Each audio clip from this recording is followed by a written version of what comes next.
예수님 당시 바리새인들은 예수님을 몹시 싫어했습니다. 그들의 눈에 비친 예수님, 율법을 무시하고 율법을 범하고 율법을 폐기하는 것으로 보였을 겁니다. 안식일에 병자들을 고치기도 하고요. 세리나 죄인들과 식사를 하고요. 예루살렘에 있는 랍비 학교를 정식으로 다닌 것도 아닌데 수많은 유대인이 예수님을 막 열광하며 추종을 합니다. 그들의 눈에 곱게 보이지 않았을 겁니다. 시기심이 발동이 되죠. 그래서 급기야 예수님을 악의적으로 비난합니다. 예수는 율법을 폐하는 자다. 예수는 율법을 폐하는 자다. 그렇게 비난했던 겁니다. 바리새인들의 악의적인 비난을 예수님 다 아시죠? 이제 예수님은 율법에 대한 입장을 분명히 밝혀야 될 시점이 됐습니다. 그래서 예수님은 율법에 대해서 어떤 생각을 갖고 계신지 그 견해를 밝히시는 겁니다. 마태복음 5장 17절, 내가 율법이나 선지자나 폐하러 온 줄로 생각하지 말라. 폐하러 온 것이 아니요 완전하게 하려 함이라. 계속 보시면 마태복음 5장 18절, 천지가 없어지기 전에는 율법의 1.1획도 결코 없어지지 아니하고 다 이루리라. 한마디로 표현하면 예수님은 율법을 완전하게 하신다고 말씀하십니다. 여기 율법을 완전하게 하신다. 이 말은 율법이 불완전하기 때문에 예수님이 완전하게 하신다. 그런 의미가 아닙니다. 완전하게 한다. 무슨 의미일까요? 예수님은 율법을 온전히 지키신다. 율법의 모든 요구를 철저히 다 이루신다. 그런 의미입니다. 저는 지난 시간 천국에서 큰 자라는 제목으로 말씀을 드렸습니다. 여러분, 세상에서 큰 자가 되는 것도 중요하지만 정말 중요한 것은 천국에서 큰 자가 되어야 합니다. 어떻게 하면 천국에서 큰 자가 될 수 있을까요? 여러분, 천국에서 큰 자가 되기 이전에 천국에 들어갈 수 있어야 되지 않겠습니까? 천국에도 들어가지 못하는데 무슨 천국에서 큰 자가 된다고 할 수 있을까요? 어떻게 하면 천국에 들어갈 수 있을까요? 천국에 들어갈 수 있는 의를 소유해야 됩니다.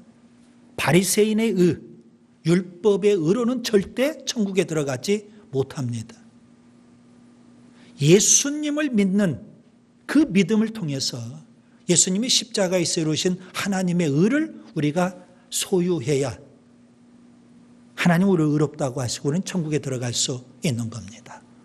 이렇게 하나님의 의를 소유한 사람이라면 이제는 율법대로 살아야 되고 그 율법을 또 가르쳐야 되는 겁니다. 천국에서 큰 자. 예수님은 천국에서 큰 자를 말씀하시면서 믿음, 그 다음에 행함, 가르침, 이걸 강조하고 계시는 겁니다. 행함과 가르침. 특히 우리는 예수님의 행함과 예수님의 가르침에 좀 주목할 필요가 있겠습니다. 예수님은 율법을 완전히 지키셨고 행함이 있죠. 그리고 철저히 가르치십니다. 가르침입니다. 계속 이어서 오늘 본문, 여러분 우리가 본문을 이해하려면 문맥을 통해서 살펴봐야 됩니다. 지난 시간 말씀 5장 19절 굉장히 중요한 본문입니다. 5장 19절이 기준이 되는 말씀입니다. 그리고 5장 21절부터 끝까지 48절이죠. 6개의 율법을 예수님이 새롭게 해석하시면서 가르치신 말씀이 거기에 담겨 있습니다. 그래서 여러분 기준이 되는 말씀을 놓쳐버리면 안 되는 겁니다. 5장 19절. 그리고 나서 오늘 첫 번째 예수님이 율법을 해석하신 말씀을 우리가 살펴보게 되는 겁니다. 자, 6가지 율법을 갖고 예수님은 바리새인과 비교하면서 새롭게 율법을 해석을 하셔요. 그래서 바리새인의 잘못된 해석과 예수님의 새로운 해석이 아주 선명하게 대조를 이루고 있거든요. 그런 대조를 우리가 잘 염두에 두면서 그 율법에 대해서 예수님이 어떻게 우리에게 가르치시는지 살펴봐야 되는 겁니다. 예수님의 새로운 율법 해석을 통해서 예수님은 얼마나 철저히 말씀대로 사셨는지, 그리고 얼마나 철저히 말씀을 가르치시는지 우리가 배울 수 있을 겁니다. 그래서 오늘 우리들도 예수님의 제자로서 예수님처럼 철저히 말씀대로 살아야 되고 또 철저히 말씀을 가르쳐야 되는 겁니다. 대충 살면서 대충 말씀을 가르치면 안 되는 겁니다. 오늘 산상설교 우리가 5장을 계속 공부해 가면서 예수님은 이 정도로 철저히 말씀을 지키셨고 말씀을 가르치셨구나. 저는 그것을 철저히라는 단어로 표현하고 있는 겁니다. 그러면 오늘 우리도 신앙생활 대충 할 수 없는 겁니다. 하나님의 말씀 적당히 대충 지키고 또 그렇게 적당히 대충 가르치고 그럴 수 없는 겁니다. 우리가 한국교회가 영적으로 각성해야 될 부분이 바로 이겁니다. 철저히 가르치고 철저히 지켜야 된다는 말씀입니다. 저는 오늘 본문을 통해서 세 가지를 말씀드리려고 합니다. 첫째, 바리새인의 잘못된 율법 해석입니다. 본문 21절. 옛사람에게 말한 바 살인하지 말라. 누구든지 살인하면 심판을 받게 되리라 하였다는 것을 너희가 들었으나. 예수님은 첫 번째 바리새인의 율법 해석, 잘못된 율법 해석을 지적하시면서 예수님은 10계명 중에 제6계명을 언급하고 계십니다. 제6계명 무슨 내용일까요? 출애굽기 20장 13절에 보면 제6계명은 살인하지 말라입니다.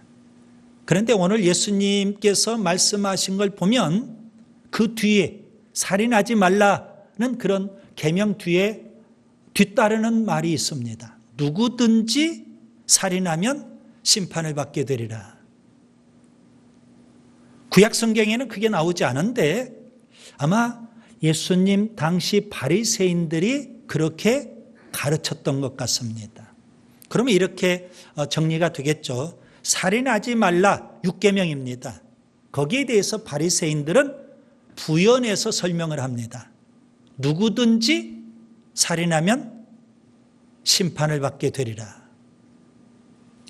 겉으로는 아무 문제가 없는 가르침 같습니다. 그런데 그 안을 자세히 들여다보면 두 가지 문제점이 발견이 됩니다. 하나는 하나님의 심판을 안일하게 여기도록 만드는 우를 범했던 겁니다. 그들은 이렇게 가르치죠.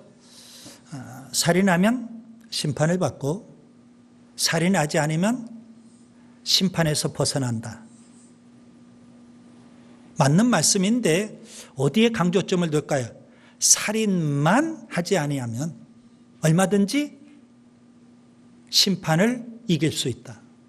이렇게 가르치다 보니까 그 가르침을 받았던 유대인들은요, 심판을 쉽게 생각합니다.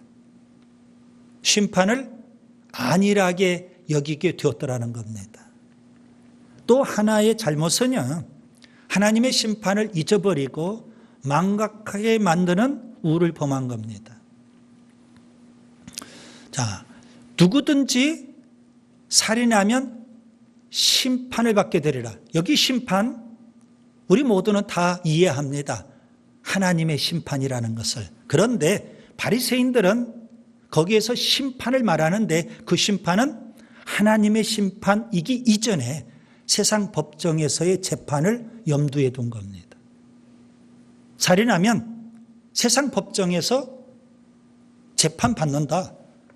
그렇게 가르치다 보니까 그 가르침을 받았던 유대인들은 하나님의 심판을 잊어버리고 하나님의 심판을 망각하게 되는 잘못이 벌어지게 되었던 겁니다. 왜 살인하면 안 될까요? 세상 법정에서 재판을 받기 때문입니까? 재판을 받고 감옥에서 형벌을 받기 때문입니까? 감옥에서 형벌을 받으면 주변의 사람들로부터 부끄러움을 당하기 때문입니까? 물론 살인하면 재판 받아요. 감옥에 가요. 사람들로부터 부끄러움을 당해요. 당연해요. 그런데 문제는요, 그것이 전부라면 하나님의 계명을 사람의 계명으로 전락시키는 겁니다. 하나님의 계명을 세상의 법으로 추락시키는 결과를 초래하는 겁니다. 여러분, 타 종교에서도 불교나 유교에서도 살인하지 마라, 그렇게 가르치는 것과 뭐가 다를 게 있겠습니까? 바리새인은 우리가 살인하면 세상 법정에서 재판받고 감옥에 가고 부끄러움을 당하니까 살인하지 마라, 그렇게 가르쳤을 뿐입니다. 그들의 가르침 속에는 물론 심판을 말하기는 하지만 하나님이 없습니다. 하나님의 심판도 없는 겁니다. 거기에 문제가 있게 되죠. 이렇게 하나님의 계명을 사람의 계명으로 여기게 되면 자연스럽게 나타나는 현상이 뭘까요? 바리새인은 그렇게 가르치다 보니까 본인들 스스로 의식에 빠지게 된 겁니다. 하나님의 계명을 사람의 계명으로 여기면 나타나는 자연스러운 현상입니다. 사무엘하 11장에 보면 다윗 왕의 범죄가 기록되어 있습니다. 우리야 장군의 아내 밧세바와 간음을 하고 그 우리야 장군을 적진 깊숙이 보내서 전사하게 만들었습니다. 간음죄와 살인죄를 범하게 된 거죠. 다윗 왕이 간음죄를 범하는 동안, 살인죄를 범하는 동안 그의 의식 속에는 하나님이 없습니다. 하나님의 심판도 없습니다. 오직 사람들 눈만 속이려고 완전 범죄를 꿈꾸었던 겁니다. 이것이 바로 하나님의 계명을 사람의 계명으로 바꾸면 나타나는 자연스러운 현상입니다. 우리가 잘 아는 대로 바리새인들은 그들의 신앙이 사람 앞에서, 예수님의 제자의 신앙은 사람 앞에서가 아니라 하나님 앞에서. 여러분에게 한번 물어보겠습니다. 율법은 누가 주셨을까요? 사람이 줬어요? 하나님이 주셨습니다. 그래서 그 율법은 하나님의 계명입니다. 하나님이 주셨기 때문에 그 하나님의 계명을 사람의 계명으로 전락시키면 안 되는 겁니다. 바리새인들은 율법을 잘못 이해했고 잘못 받아들였고 잘못 가르쳤고 잘못 지켰던 겁니다. 거기서 나오는 해석, 잘못될 수밖에 없었던 겁니다. 둘째, 예수님의 새로운 율법 해석입니다. 예수님은 율계명을 어떻게 해석하실까요? 본문 22절. 나는 너희에게 이르노니 형제에게 노하는 자마다 심판을 받게 되고 형제를 대하여 나가라 하는 자는 공회에 잡혀가게 되고 미련한 놈이라 하는 자는 지옥불에 들어가게 되리라. 바리새인은 율계명, 그 율계명을 해석할 때 율계명에 대해서 특별히 살인만 하지 아니하면 된다는 겁니다. 그런데 예수님은 실제 살인뿐만 아니라 살인 이전에 세 가지 행위를 살인 행위에 포함을 시키셨습니다.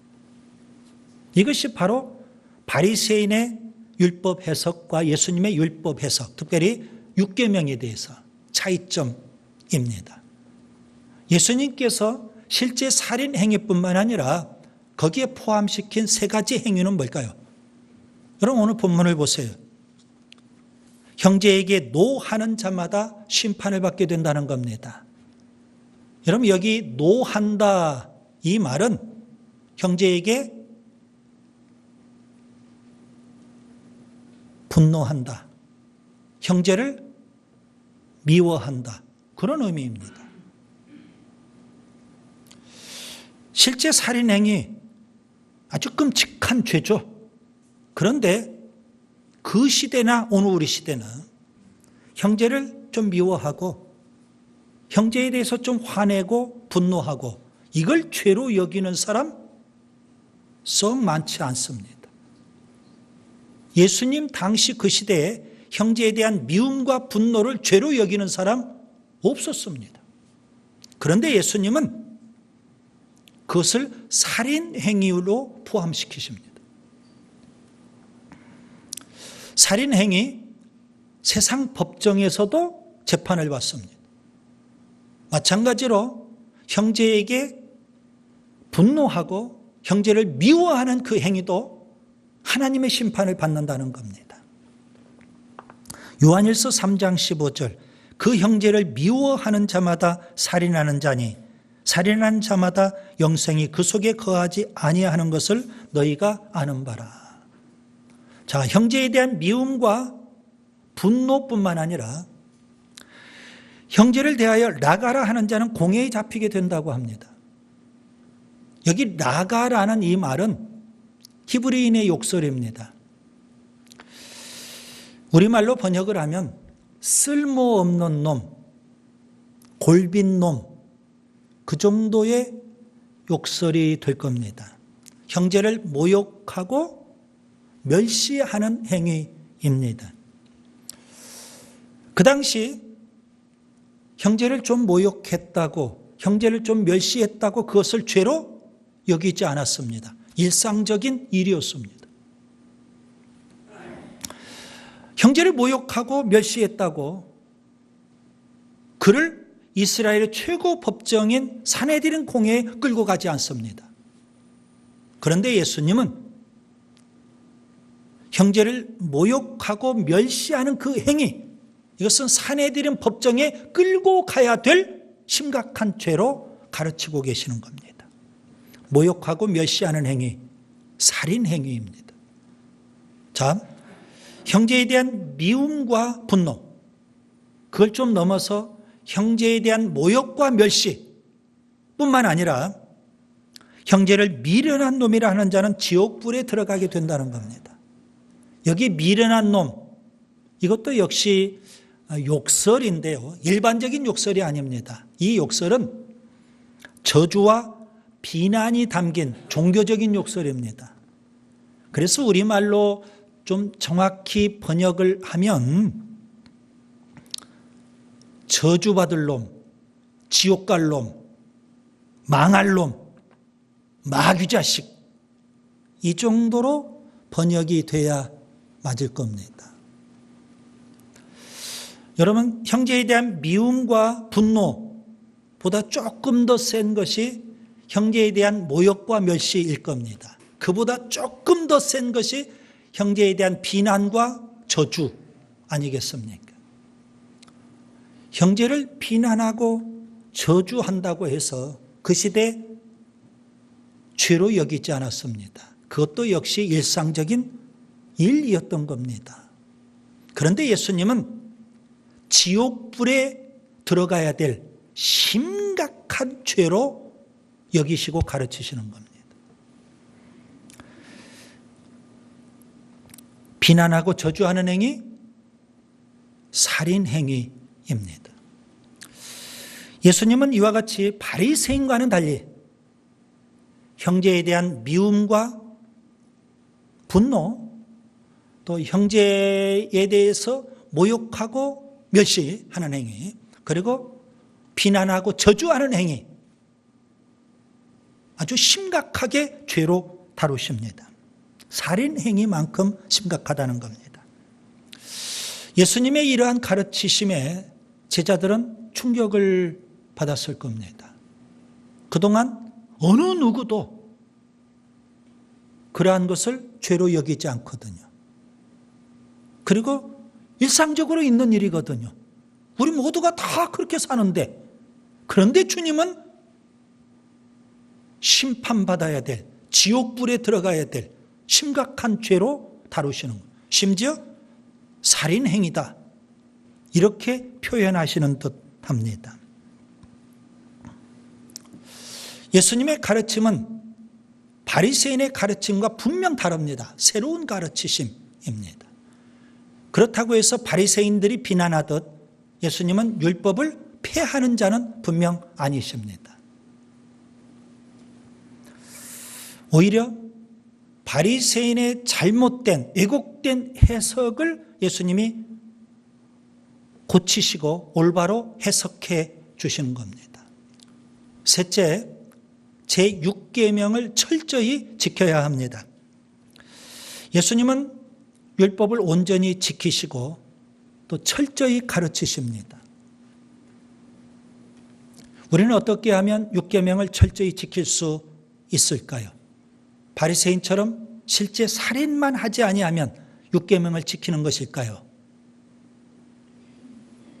예수님의 새로운 가르침에 우리가 주목해야 됩니다. 6계명에 담겨있는 진정한 의미를 우리가 마음에 새겨야 됩니다.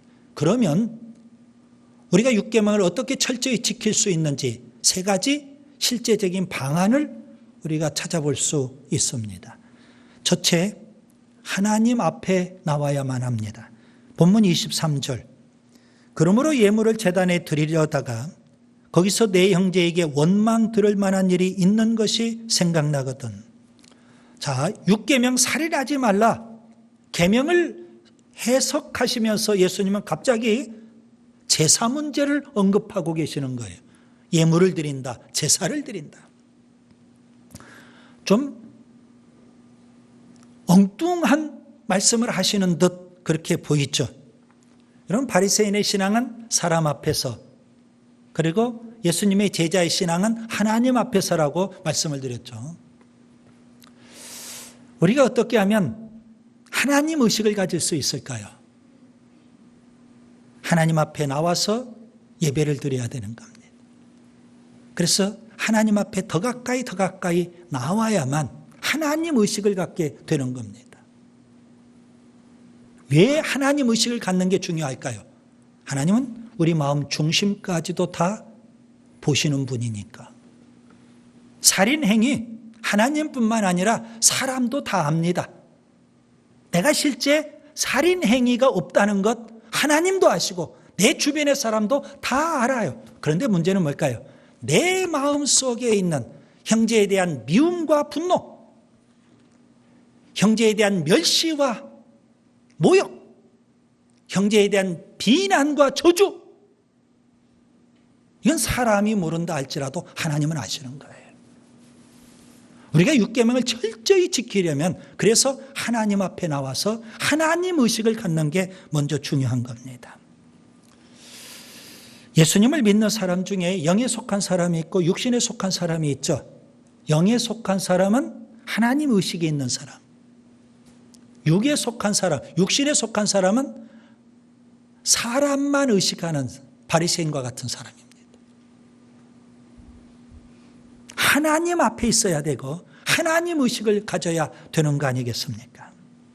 그 다음에 두 번째, 먼저 급히 형제와 화해해야 합니다. 본문 24절 25절, 예물을 제단 앞에 두고 먼저 가서 형제와 화목하고 그 후에 와서 예물을 드리라. 너를 고발하는 자와 함께 길에 있을 때에 급히 사화하라. 여러분, 여기 먼저와 급히라는 단어에 주목하셔야 합니다. 내가 먼저 그리고 급히 형제와 화해하라는 겁니다. 여기 급히 화해하라, 이 말은 화해할 수 있는 기회 놓치지 말라는 겁니다. 여러분, 형제는 잘 모를 수 있어도 나는 나를 압니다. 내 마음속에 형제에 대한 미움과 분노, 형제에 대한 모욕과 멸시, 형제에 대한 비난과 저주, 그게 있는가 합니다.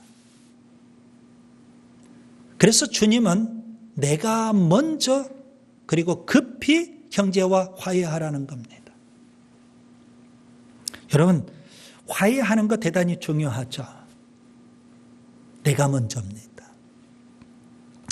최영덕의 찬송시, 찬송 노래를 여러분이 잘 아실 겁니다. 내가 먼저 손 내밀지 못하고, 내가 먼저 용서하지 못하고, 내가 먼저 웃음 주지 못하고 이렇게 머뭇거리고 있네. 혹시 우리의 모습은 아닌지요? 알량한 자존심 때문에 내가 먼저 화해의 손을 내밀지 못하고 있지는 않는지요? 그러면서 내 마음속에 형제에 대한 미움과 분노를, 형제에 대한 모욕과 멸시를, 형제에 대한 비난과 저주를 품고 있지는 않는지요? 시편 66편 18절, 내가 내 마음에 죄악을 품었더라면 주께서 듣지 아니하시리라. 내가 형제와 화해하지 않는다면 내가 드리는 예물이, 내가 드리는 예배 무슨 의미가 있겠습니까? 하나님이 그 예배, 그 예물 받으시지 않는다는 겁니다. 그 다음에 셋째, 칭찬하고 축복해야 합니다. 언어폭력은 살인행위죠.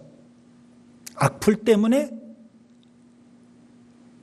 자살하는 사람이 심심치 않게 우리 주변에 있는 겁니다. 여러분, 언어폭력은 총이나 칼보다 더 무서운 무기입니다. 무심결에 던진 한마디, 나는 한마디 던지고 잊어버리지만 그 한마디를 받은 사람은 평생 마음의 상처가 됩니다. 뼈 있는 말, 가시 담긴 말 조심해야 됩니다. 우리는 칭찬에 너무 인색한 문화 속에서 살아왔습니다. 그래서 칭찬할 줄도 모르고 축복할 줄도 잘 모릅니다. 그냥 쉽게 정죄하고 비난하고 욕해버립니다. 예수님의 제자라면 마땅히 언어의 훈련이 필요하죠. 언어의 절제가 필요합니다. 끊임없이 우리가 훈련하고 노력해야만 됩니다. 성경에는 이렇게 말씀하죠. 한 샘에서 쓴물과 단물이 나오지 못한다. 맞지 않습니까? 어떻게 샘이 하나인데 거기에서 쓴물이 나오고 단물이 나옵니까? 그런데 문제는요, 한 입에서 하나님을 찬송하기도 하고 형제를 비난하기도 하고 저주하기도 한다는 겁니다.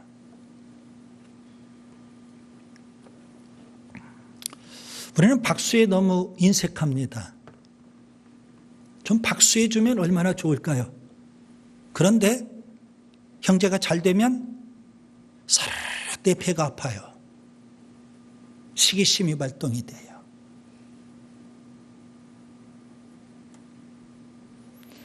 우리가 하나님을 찬양하는데요, 그 하나님을 찬양하는 것은 박수해 드리는 겁니다. 하나님 우주 만물을 창조하셨는데 정말 잘하셨습니다. 하나님 비전교회를 여기에 세우신 것 정말 잘하신 겁니다. 하나님 우리를 구원하신 것 정말 잘하셨습니다. 그렇게 우리가 하나님을 찬송하는 것, 하나님 박수 받기를 원하시는 하나님.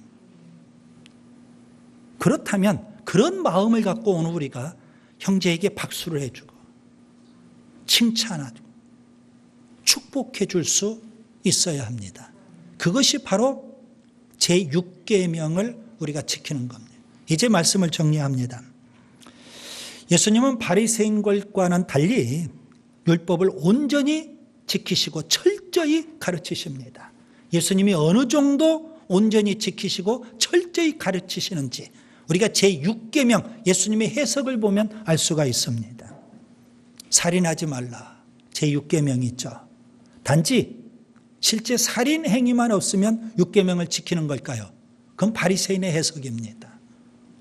예수님은 살인 행위 이전에 우리의 마음속에 있는 형제에 대한 미움과 분노, 형제에 대한 모욕과 멸시, 형제에 대한 비난과 저주, 이것마저도 살인 행위라고 말씀합니다. 어떻게 하면 우리가 6계명을 철저히 지킬 수 있을까요? 하나님 의식을 갖는 게 중요합니다. 우리 마음을 다 읽으시는 하나님, 예배를 통해서 하나님 앞에 더 가까이 나와야 하는 거 아니겠습니까? 그리고 내가 먼저 급히 형제와 화해해야 됩니다. 적극적으로 박수하고 칭찬하고 축복해야 되는 줄 믿습니다.